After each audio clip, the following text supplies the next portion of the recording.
আসসালামু আলাইকুম। সবাইকে শুভেচ্ছা জানাচ্ছি মাসুম মাহবুব। প্রিয় দর্শক, দেখছেন ওপেন দ্য ইউটিউব চ্যানেল এবং মাসুম মাহবুব ফেসবুক পেজ। আজকে তিনটি খবর নিয়ে বসেছি এই ভিডিওতে। প্রথম যে খবর, প্রফেসর ইউনূসের এক থ্রেটে নড়ে চড়ে বসেছে ভারত। তাই সেভেন সিস্টার ভাঙার ভয়ে ভারত নতুন কিছু সিদ্ধান্ত নিয়েছে। কি সেই সিদ্ধান্ত? 2 নম্বর খবর, বাংলাদেশের অন্যতম দল মানে রাজনৈতিক দল জামায়াত ইসলামের আমির ডক্টর শফিক তিনি দেখা করেছেন লন্ডনে বেগম খালেদা জিয়া এবং তারেক রহমানের সঙ্গে। কি হয়েছে তাদের মধ্যে আলোচনা, সেই বিষয়ে জানাবো। আর সবচেয়ে গুরুত্বপূর্ণ খবরটি হলো, সৌদি আরবের প্রতিরক্ষা মন্ত্রী ইরান সফরে গেলেন। হঠাৎ করে যখন আমেরিকার সাথে ইরানের যুদ্ধ বেঁধে যায় অবস্থা, সে সময় সৌদি আরবের এই গুরুত্বপূর্ণ মন্ত্রীর ইরান সফর কেন, এই বিষয়ে বিস্তারিত জানাবো। প্রথম যে খবরটি দিয়ে আসতে চাই সেটি হলো, আপনারা জানেন যে আমাদের অন্তর্বর্তীকালীন সরকারের প্রধান উপদেষ্টা প্রফেসর ইউনূস তিনি চীন সফর করেছিলেন। সে সময় ভারতের সেভেন সিস্টারকে তিনি ল্যান্ড লক বলেছিলেন। পাশাপাশি তিনি বলেছিলেন বঙ্গোপসাগর এটার মূল অভিভাবক হলো বাংলাদেশ। এরপরই ভারতের রীতিমতো প্রত্যেকটি মহলের সমালোচনার ঝড় বয়ে যায়।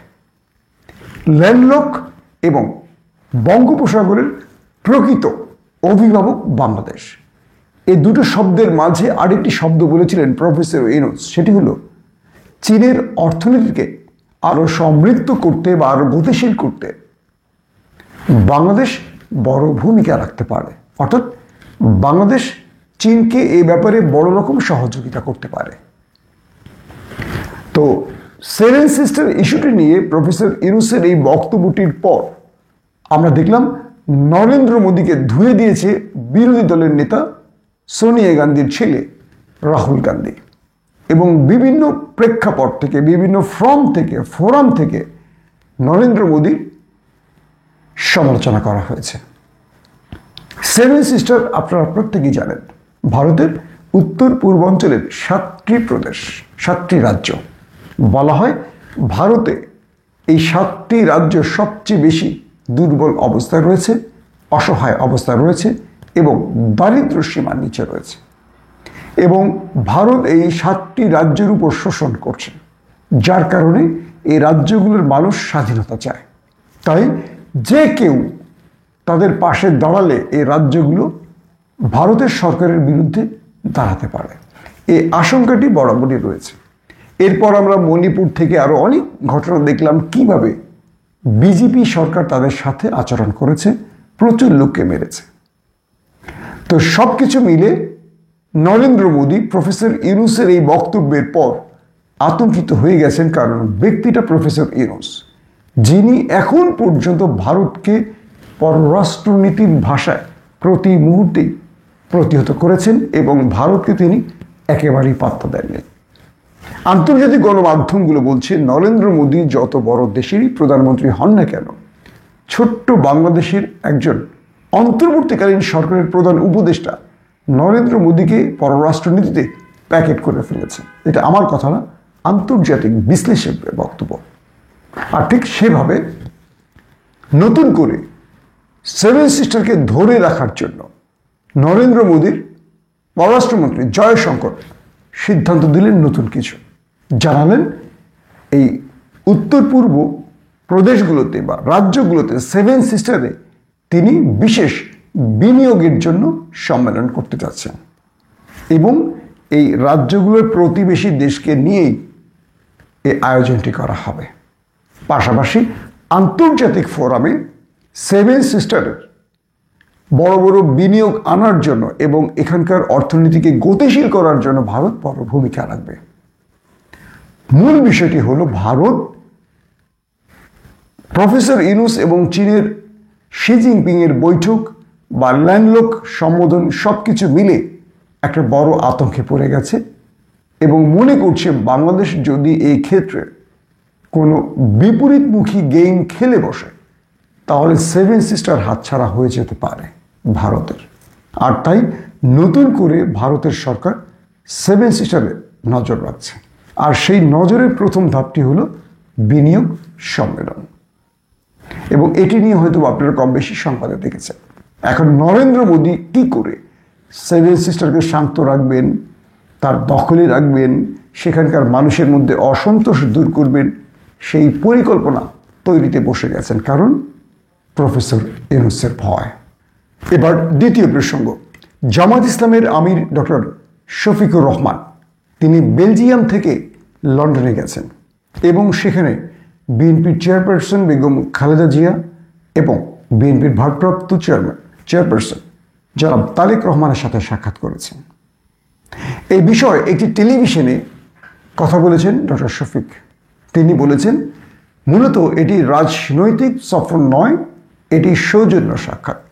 তিনি বলেছেন যে বেলজিয়ামে সফর শেষে তিনি 3 দিনের জন্য লন্ডনে যান।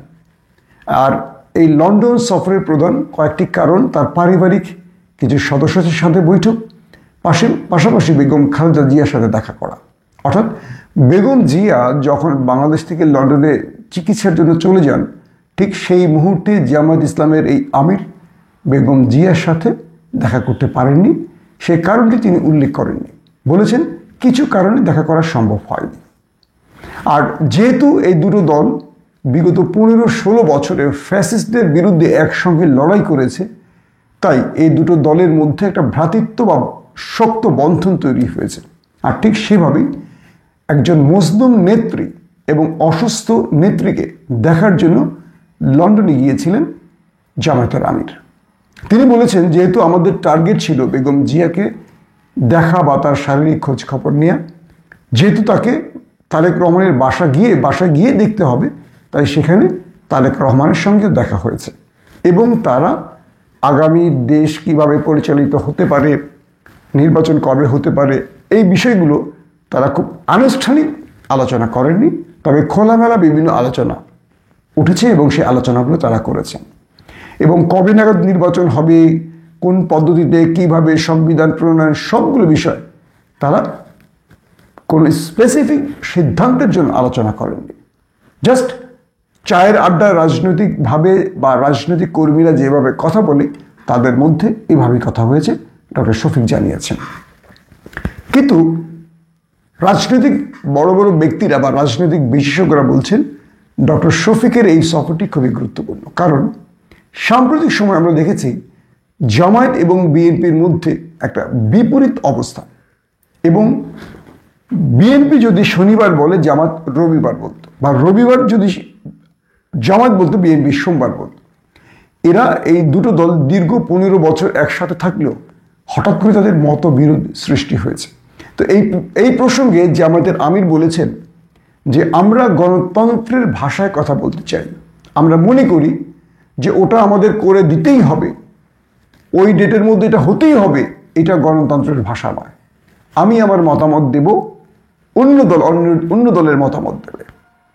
তিনি বলেছেন যে বিএনপি এবং জামায়াত এই দুটো দল গত 15 বছরে যথেষ্ট নির্যাতনের শিকার হয়েছে। আয়না ঘর থেকে শুরু করে গুম রাজ্যের বাদ দেন, ক্রসফায়ার, জেল, জুলুমে এই দুটো দলের লক্ষ লক্ষ কর্মী ভোগান্তির শিকার হয়েছে, নির্যাতনের শিকার হয়েছে। কেবল জামায়াত নয়, কেবল বিএনপি নয়, এই দুটো দল। তাই এদের মধ্যে বা এই দুটো দলের মধ্যে সম্পর্ক এখন অনেক ভালো রয়েছে। যে বিগত সময় এই দুটো দলের মধ্যে ব্যাপক সমালোচনা করতে দেখা গেছে এবং বিপরীতমুখী অবস্থান দেখা গেছে, কিন্তু জামায়াতের আমিরের লন্ডন সফরের মধ্যে বা লন্ডন সফরের পর এই দুটো দলের মধ্যে এই কাদা ছোড়াছড়ি আর দেখা যাচ্ছে না। এটিকে পজিটিভ অর্থে তিনি বলেছেন যে এরকম কিছু নয়, তবে বিএনপি এবং জামাত একে অপরের প্রতি শ্রদ্ধাশীল। তবে রাজনৈতিক বিশ্লেষকরা বলছেন ডক্টর শফিক এবং তারেক রহমান এবং বেগম জিয়ার এই বৈঠকটি খুবই গুরুত্বপূর্ণ ছিল, এবং যদিও ডক্টর শফিক সাহেব বা বিএনপির পক্ষ থেকে আনুষ্ঠানিকভাবে এটার কোনো বক্তব্য দেওয়া হয়নি, তবে আগামী রাজনীতিতে জামায়াত এবং বিএনপির মধ্যে গুরুত্বপূর্ণ কিছু বিষয় আলোচনা হয়েছে। হয়তোবা আগামীতে সে আলোচনার বিষয়গুলো জানা যাবে। দর্শক, চলে আসছি ইরান প্রসঙ্গে।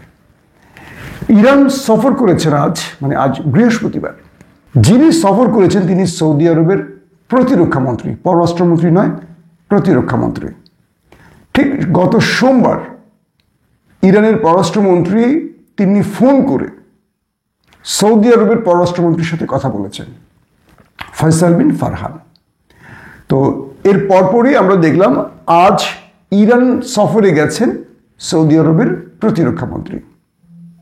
বলা হচ্ছে মধ্যপ্রাচ্যের রাজনৈতিক বিশ্লেষকরা বলছেন যে হঠাৎ করে সৌদি আরবের এই গুরুত্বপূর্ণ মন্ত্রীর ইরান সফরটি খুবই গুরুত্বপূর্ণ, যখন আমেরিকা ইরানকে বিশেষভাবে কি বলবো হামলার হুমকি দিচ্ছে।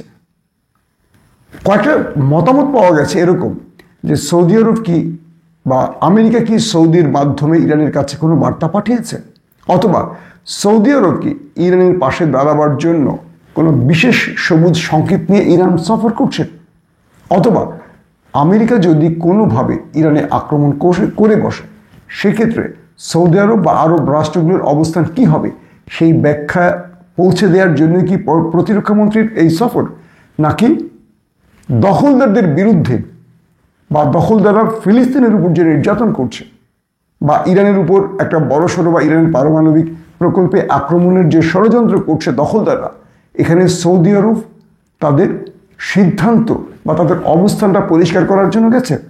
বিভিন্ন বিষয়ে আলোচনা উঠে আসছে। তবে একটি বিষয় মনে রাখতে হবে, সাম্প্রতিক ইরান এই দেশগুলোকে হুমকি দিয়ে বলেছিল, আরব রাষ্ট্র বা মধ্যপ্রাচ্যের দেশগুলোকে, বিশেষ করে বাহরাইন, আরব আমিরাত, কাতার, কুয়েত, ইরাক, জর্ডান সহ মধ্যপ্রাচ্যের দেশগুলোকে হুমকি দিয়ে বলেছিল যদি আমেরিকাকে কেউ ঘাঁটি দিয়ে থাকে বা আকাশ সীমা ব্যবহারের অনুমতি দেয়, অথবা আমেরিকার আক্রমণের ক্ষেত্রে মধ্যপ্রাচ্যের কোনো দেশের আকাশ দিয়ে তাদের বিমান বহন করে, অথবা উদ্ধার কাজে এই দেশগুলোর আকাশ ব্যবহার করা হয়, অথবা জ্বালানি নেয়ার ক্ষেত্রে এই দেশগুলোকে ব্যবহার করা হয়, এরকম প্রত্যেকটা ক্ষেত্র উল্লেখ করে ইরান বলেছিল এই প্রত্যেকটা মধ্যপ্রাচ্যের দেশকে তারা স্পেশালি চিঠি পাঠিয়ে হুমকি দিয়েছে, যে বলেছে যারা এই কাজগুলো করবে ইরান তাদেরকে শত্রু হিসেবে বিবেচনা করবে, প্রয়োজনে ইরান তাদের সাথে সশস্ত্র আক্রমণে জড়িয়ে পড়বে। এরপর মধ্যপ্রাচ্যের এই দেশগুলো স্পষ্ট করে বলে দিয়েছিল তারা আমেরিকাকে কোনোভাবেই আকাশ সীমা ব্যবহার করতে দেবে না, তাদের ঘাঁটি ব্যবহার করতে দেবে না, কোনো প্রকার তেল মানে বিমানে, যুদ্ধ বিমানে তেল নেয়ার সুযোগ দেবে না, এবং এক কথা ইরান যে বিষয়গুলো উল্লেখ করেছে তারা প্রত্যেকে রাজি হয়ে গেছে। এরপর মোটামুটি চাপে পড়ে গেছে ডোনাল্ড ট্রাম্প, এবং ডোনাল্ড ট্রাম্প এই মুহূর্তে যত হুমকি ধুমকি দিচ্ছে নেপথ্যে ইরানের সাথে কৌশলগতভাবে কিছুটা সুর নরম করছে, এমনটিও বলা হচ্ছে মিডল ইস্টের বিভিন্ন পত্রপত্রিকায়। কিন্তু সৌদি আরবের প্রতিরক্ষা মন্ত্রীর এই সফরটি খুবই গুরুত্বপূর্ণ, এবং বলা হচ্ছে শিগগিরই তুরস্কের প্রেসিডেন্ট রজব তাইয়্যিপ এরদোয়ান ইরানের সর্বোচ্চ নেতা আলী খামেনির সঙ্গে দেখা করতে আসছেন। সবকিছু মিলে ইরান মধ্যপ্রাচ্যে নতুন একটি মেরু তৈরি করতে যাচ্ছে বলে আভাস পাওয়া যাচ্ছে। প্রিয় দর্শক, বিদায় নিচ্ছি আজকের মতো। প্রত্যেকে ভালো থাকবেন। আল্লাহ হাফেজ।